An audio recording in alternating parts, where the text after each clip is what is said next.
കഴിഞ്ഞ വീക്ക് തന്ന അസൈൻമെന്റ് എല്ലാരും ചെയ്തോ? Yes sir. നീ ചെയ്തിട്ട് തന്നെയാണോ എസ് എന്ന് വിളിച്ചു പോകുന്നത്? അതെ സർ, ഞാൻ ചെയ്തു. അല്ല, എന്ത് പറ്റിയെന്ന് ചെയ്തിട്ട് വരാൻ? സാർ എന്നെ കുറെ നാളെ വഴക്ക് പറയല്ലേ, ഇനി എനിക്ക് വഴക്ക് കേൾക്കാൻ വയ്യ. അതുകൊണ്ട് ഞാൻ ഇനി മുതൽ പഠിക്കാൻ തീരുമാനിച്ചു. ആ, പഠിച്ചാ നിനക്ക് കൊള്ളാം. പിന്നെ എന്നും ഇതൊക്കെ കാണണം. എടാ ചതിയാ, നീ ചെയ്തു അല്ലേ? അത് പിന്നെ ഒരു ദുർബല നിമിഷത്തിൽ. അവന്റെ ഒരു ദുർബല നിമിഷം. നിങ്ങൾ ചെയ്തില്ലേ അസൈൻമെന്റ്? ചെയ്തു. പിന്നെ എന്താ പ്രശ്നം? അത് പിന്നെ ഇവൻ അസൈൻമെന്റ് ചെയ്തിട്ട് അതെനിക്ക് കോപ്പി ചെയ്യാൻ തന്നായിരുന്നു. പക്ഷെ ഞാനത് എടുക്കാൻ മറന്നുപോയി. ഇവിടെ വന്നു കഴിഞ്ഞപ്പോഴേ ഓർത്തെ, ക്ലാസ്സിന് പുറത്തു പോകുവാണെങ്കിൽ നമ്മൾ മൂന്നുപേരും കൂടിയല്ലേ പോകുന്നത് എന്ന ആശ്വാസത്തിലായിരുന്നു ഞാൻ. അപ്പൊ പിന്നെ ഞാൻ പറയേണ്ടതില്ലല്ലോ, അസൈൻമെന്റ് ചെയ്യാത്തവരൊക്കെ ഇപ്പോഴേ പുറത്തിറങ്ങിക്കോ. എടാ സുബിനെ, ഇത് നമ്മുടെ യൂഞ്ചിനല്ലടാ. നമ്മുടെ യൂഞ്ചിന് ഹോംവർക്ക് അസൈൻമെന്റ് ഒന്നും ചെയ്തോണ്ട് വരില്ല. എടാ, അത് നിനക്ക് മനസ്സിലായില്ലേ? തെവിൻ സാറിനെ ഇംപ്രസ് ചെയ്യിക്കാൻ വേണ്ടി അവ ഇങ്ങനെയൊക്കെ ചെയ്യുന്നത്. എന്തായാലും അവന്റെ പ്രയത്നത്തിന് ഫലം കണ്ടാ മതിയായിരുന്നു. Okay students, today's class is over. If you have any doubts, you can ask. ഗ്ലൂക്കോസിന്റെയും പ്രോട്ടീന്റെയും സ്ട്രക്ചർ തമ്മിലുള്ള ഡിഫറൻസ് ഒന്നുകൂടി പറഞ്ഞു തരുമോ? Sure.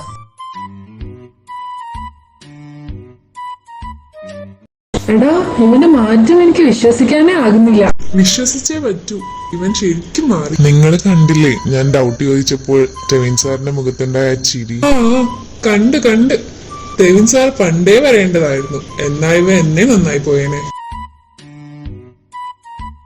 എടാ ടെവിനെ, നീ ഇവിടെ വന്നിട്ടല്ലേ ഉള്ളൂ. ഇന്ന് ഈവനിങ് നമുക്കൊന്ന് പുറത്തു പോവാം, ജസ്റ്റ് ഒന്ന് കറങ്ങിട്ട് വരാം. പിന്നെന്താ, പോകാലോ. ജിമിൻ, നീയും വാ. ഞാനില്ല, നിങ്ങൾ രണ്ടാളും കൂടി അങ്ങ് പോയാ മതി. Jimin please. കിടന്ന് കാറണ്ട, ഞാൻ വരാം. ടെവിനെ, നിന്റെ വീട്ടിലാരൊക്കെ ഉള്ളത്? ഞാനും പപ്പയും. അല്ല, നീ എന്തേ നാട്ടിൽ നിന്ന് ഇങ്ങോട്ട് പോകുന്നത്? അതൊക്കെ വലിയൊരു കഥയാടാ.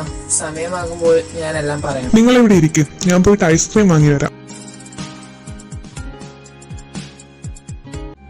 ജിമിൻ, എന്താ? I want to tell you something. ആ, പറയൂ. ജിമിൻ, അത് പിന്നെ ഞാൻ പറയുന്നതെല്ലാം നീ സമാധാനമായി കേൾക്കണം. ജെമിൻ, എനിക്കറിയാം നീ എന്താ പറയാൻ വരുന്നതെന്ന്. അതിനെക്കുറിച്ച് സംസാരിക്കാൻ എനിക്ക് തീരെ താല്പര്യമില്ല. സോ പ്ലീസ്, ഒരു തവണയെങ്കിലും എനിക്കൊരു അവസരം തന്നൂടെ?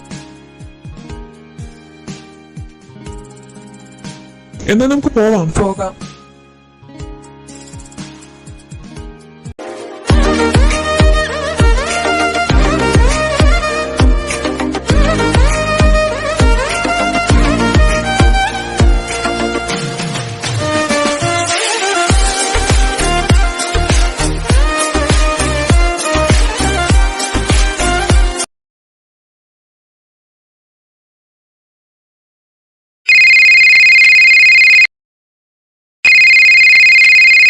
ഹലോ. ഹലോ ദേവിൻ, നീ എവിടെ സേഫ് ആയിട്ടില്ലേ?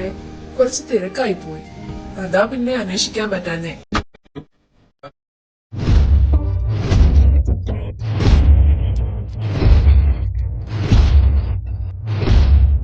ഏയ്, അതൊന്നും സാരില്ലടാ. പിന്നെ എങ്ങനെയുണ്ട് അവിടെ? ഭയങ്കര ബോറിംഗ് ആടാ. പിന്നെ ഹോബി ഉള്ളതാണ് ഒരു ആശ്വാസം. നീ പോയ കാര്യം എന്തായി? അത് അത്ര പെട്ടെന്നൊന്നും നടക്കുമെന്ന് എനിക്ക് തോന്നുന്നില്ല. എന്തായാലും എന്റെ ഇവിടുത്തെ വർക്കൊക്കെ കഴിഞ്ഞിട്ട് ഞാൻ അങ്ങോട്ടേക്ക് വരുന്നുണ്ട്. ശരിയടാ.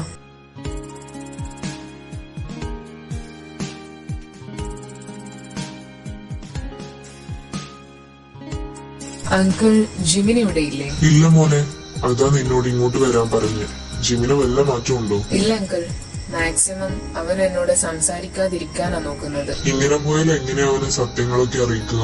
അവനിൽ ആരാണോ തെറ്റിദ്ധാരണ ഉണ്ടാക്കിയത് അവർ തന്നെ വിചാരിക്കണം അത് മാറാനും. ഇപ്പൊ നമ്മളെന്താ ചെയ്യുക? അങ്കിൾ അതിനെ കുറിച്ച് ഓർത്ത് വിഷമിക്കണ്ട. എന്റെ കയ്യിൽ അതിനൊരു സൊല്യൂഷൻ ഉണ്ട്. ആദ്യം ഞാൻ അവനോട് നേരിട്ട് സംസാരിച്ച് എല്ലാം ശരിയാക്കാമെന്നാ വിചാരിച്ചിരുന്നത്. അവന്റെ ഇപ്പോഴത്തെ പെരുമാറ്റം വെച്ചിട്ട് അത് പോസിബിൾ അല്ല. സോ മറ്റൊരു വഴി നോക്കാം. പപ്പ, ഇവനെന്താ ഇവിടെ? പപ്പയ്ക്ക് എന്നെക്കാളും വലുത് ഇവനാണല്ലേ?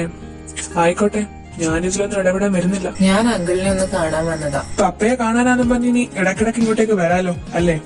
നിന്നെ കാണാതിരിക്കാൻ വേണ്ടിയാ ഞാൻ നാട്ടിൽ നിന്നേ പോകുന്നത്. അപ്പൊ നീ കോളേജിൽ വന്നു, ഇപ്പൊ എന്റെ വീട്ടിലും. എന്നെ വെറുതെ വിട്ടേക്ക്. മോനെ, അവന് വേണ്ടി ഞാൻ നിന്നോട് ക്ഷമ ചോദിക്കുക. ഏയ്, അതൊന്നും സാരമില്ല അങ്കിൾ. അവന്റെ ഈ ദേഷ്യമൊന്നും ഇനി അധിക നാളുണ്ടാകില്ല. ജിമിൻ, എനിക്ക് നിന്നെ ഇഷ്ടമാണെന്ന കാര്യം നിനക്ക് അറിയാവുന്നതല്ലേ? ഇന്നെങ്കിലും എനിക്കൊരു ഉത്തരം കിട്ടിയേ പറ്റൂ. നിനക്ക് എന്നെ ഇഷ്ടമാണോ അല്ലയോ? എനിക്ക് നിന്നെ ഇഷ്ടമല്ല. ഇഷ്ടമല്ലെങ്കിൽ അതിന്റെ കാരണമെങ്കിലും ഒന്ന് പറഞ്ഞൂടെ? അതൊക്കെ എന്റെ പേഴ്സണൽ കാര്യമാണ്. പക്ഷേ എനിക്കത് അറിഞ്ഞേ പറ്റൂ. ശരി, നിനക്ക് കാരണമല്ലേ അറിയേണ്ടത്. എന്നാ കേട്ടോ, ഐ എം മാരീഡ്. ഇനി വല്ലതും അറിയണോ നിനക്ക്? വേണ്ട.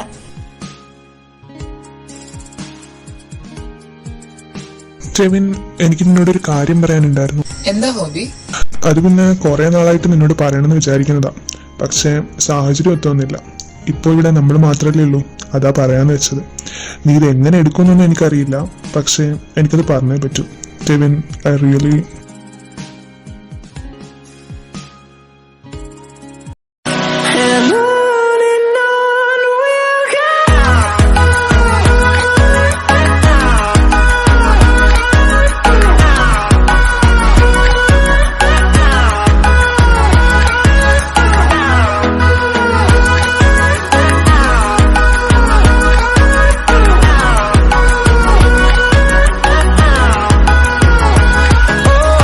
ഇവിടെ ഇതിപ്പോ എന്താ സംഭവിച്ചേ? നിനക്ക് വേറെ ആരും കിട്ടിയില്ല പ്രപ്പോസ് ചെയ്യാൻ? എന്റെ ഹസ്ബൻഡിനെ തന്നെ വേണോ? എന്ത് ഹസ്ബൻഡോ? ആ, ഹസ്ബൻഡ് തന്നെ. Tevin, I'm really sorry. സത്യങ്ങളൊക്കെ അറിയാൻ ഞാൻ കുറച്ച് വൈകിപ്പോയി. നീയും പപ്പയും പറഞ്ഞത് ഞാനൊന്ന് കേൾക്കാൻ കൂട്ടാക്കിയിരുന്നേല് ഇന്നിങ്ങനെയൊന്നും സംഭവിക്കില്ലായിരുന്നു. നീ എന്നോട് ക്ഷമിക്കില്ലേ? ദേവി, നീ എന്തിനാ കരയുന്നേ? എനിക്ക് നിന്നോട് ഒരു ദേഷ്യവും ഇല്ല. എനിക്കറിയാം നിനക്ക് എന്നെ എന്തുമാത്രം ഇഷ്ടമാണെന്ന്. അതുകൊണ്ട് ഒരു കുഞ്ഞു കാര്യം പോലും നിന്നെ വേദനിപ്പിക്കും. അങ്ങനെ സംഭവിച്ചല്ലേ ഇതൊക്കെ? അതെ, നിങ്ങളുടെ സ്നേഹപ്രകടനം കഴിഞ്ഞെങ്കിൽ ഇതിന്റെ സ്റ്റോറി എനിക്കൊന്ന് പറഞ്ഞു തരുമോ? കുറെ നേരമായി ഞാൻ ഇങ്ങനെ നിൽക്കാൻ തുടങ്ങിയിട്ട്. പറയാം.